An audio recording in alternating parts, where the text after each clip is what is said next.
Hello everyone, welcome to my channel. Today I'm going to read the continuation of the book 1 of the Odyssey of Homer. So let's begin.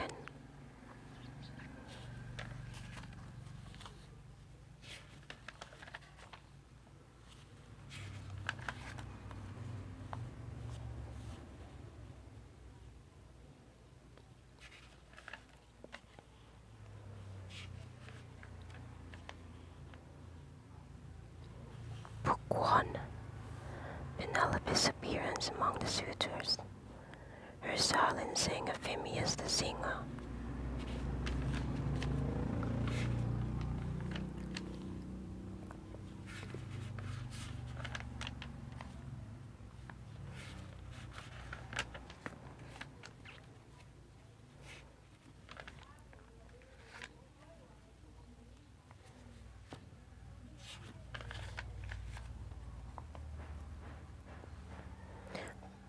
Pallas Athena, no answer replied. The absent one, Odysseus, is indeed the man whom you and Hobison could use. He'd break the back of his marauding band. Would he, returned, where now to take his stand upon the threshold with his helmet, shield, and pair of spears. The mighty man that I foresaw on his way back from Ever, the land of Elas, son of Mermerus. Along his homeward way, he stayed with us. I saw him drinking, feasting in our house. He'd sail on his vast ship to visit Elis,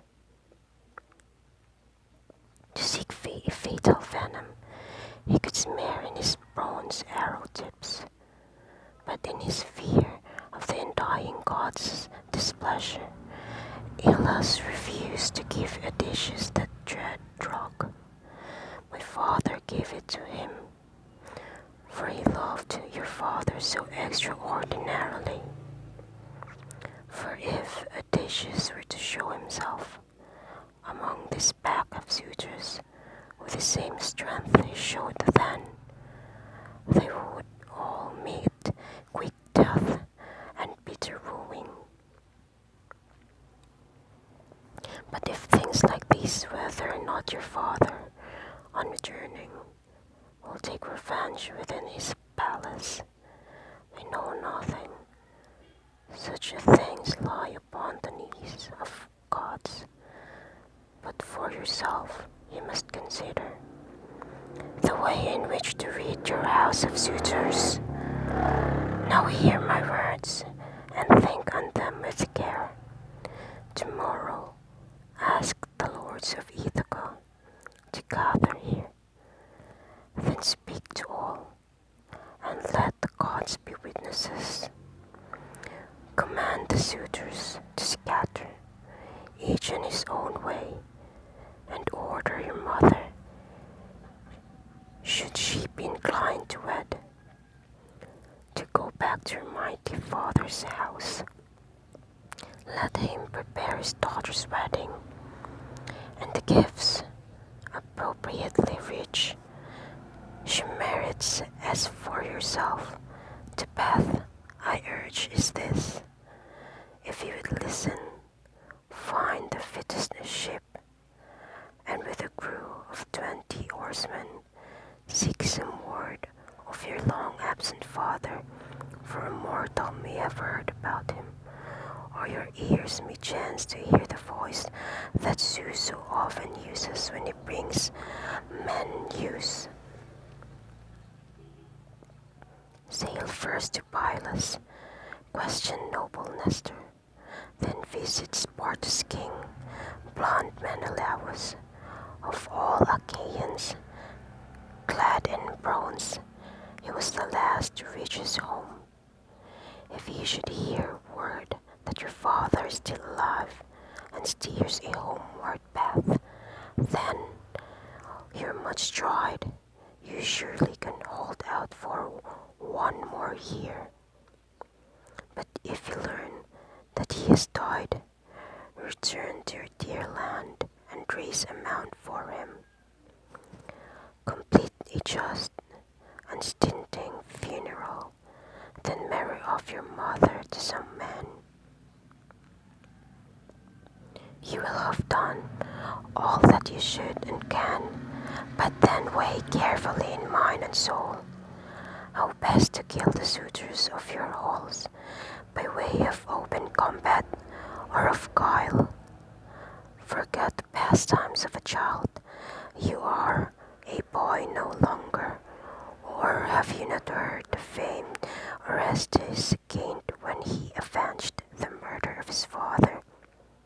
Everyone knows how he killed the master of deceptions, Aegisthus, slayer of Agamemnon. You, too, my friend, I see you tall, robust, must never flinch or falter if you want to win the praise of men in time to come. But now I must return to my swift ship. This long delay make my comrades fret. Consider carefully, heed what I've said. Telemachus' reply was keen and wise. My guest, your words come from a friendly mind, words like a father's to a son. I shall not forget them, but why not extend your stay? Although your voyage presses, path refresh your spirit, and fine gift in hand, you can with satisfaction sail away. That gift will be a precious handsome thing, a keepsake such a dear friends give to friends. Athena, great-eyed goddess, answered him, do not delay me now. I truly wish to live.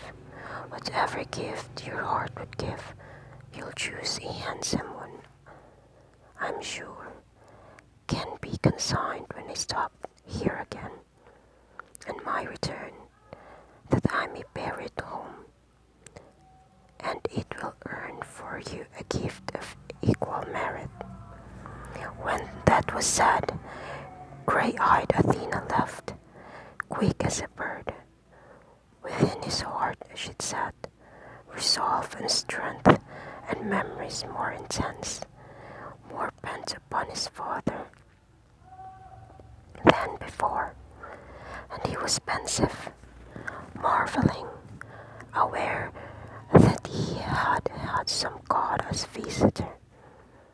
At once he went among the suitors. He, a mortal like a god, the flawless bard, was chanting still. The suitors sat in silent astonishment. He sang of the Achaeans, their sad return from Troy, the penalty Athena made them pay. Penelope, within her rooms above, hung on his words. She grasps the wondrous sense of every verse. The pensive daughter of Icarius, descended the steep stairs, escorted by 2 of her maids.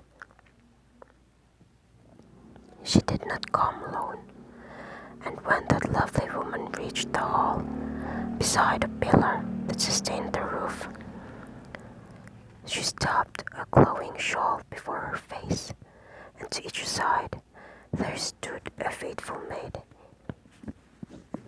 In tears, Penelope implored the singer, Euphemius, know many other deeds of men and gods, its exploits that bring delight to mortals, acts that singers celebrate, then seated here among the suitors sing of such things, while they drink their wine in silence.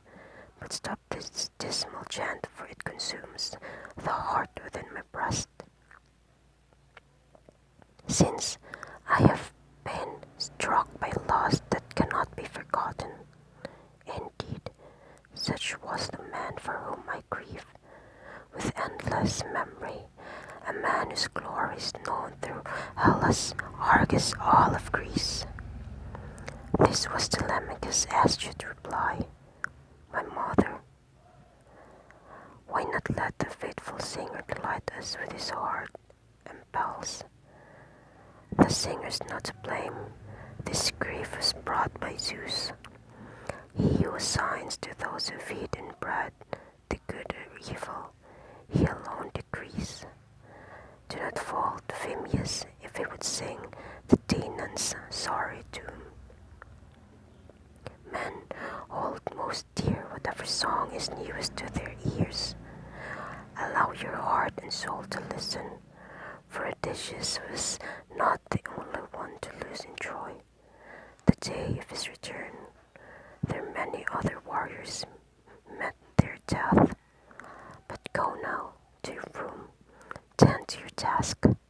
The distaff and the loom, your women can complete the work that they begun. Leave speech to men, to all those here, and most to me. Within this house I have authority.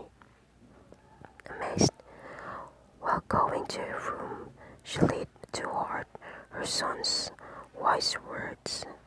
Then, with her maids, she reached the upper floor and wept and wept.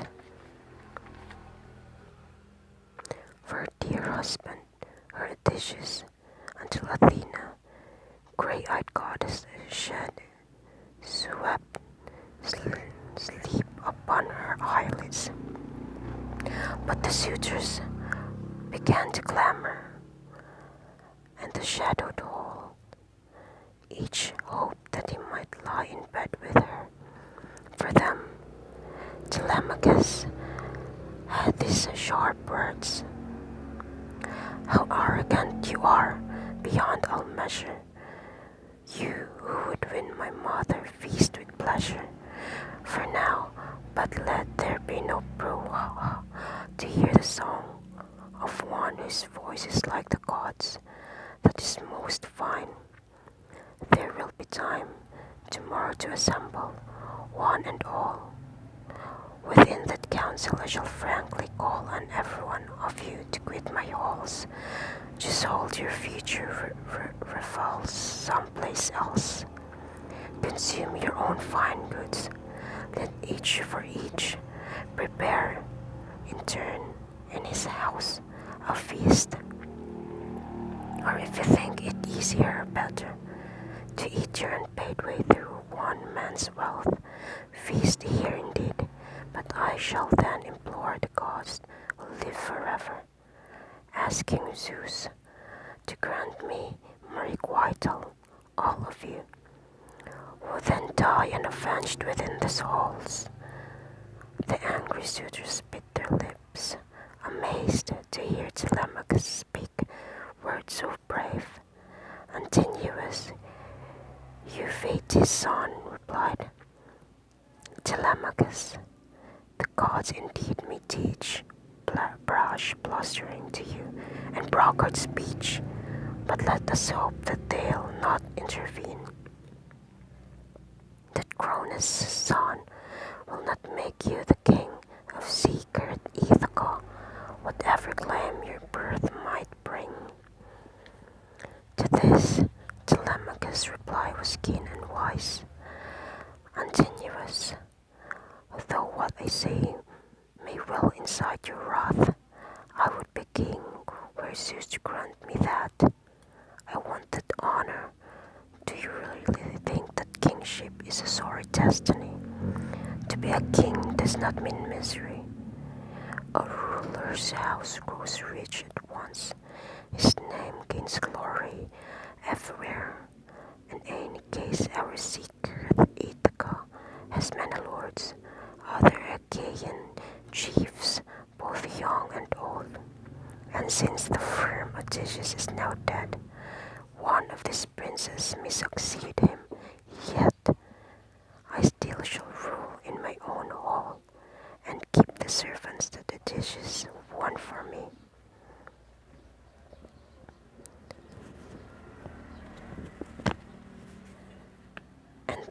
ends the fourth part of our story. I hope you all enjoyed, and see you again soon.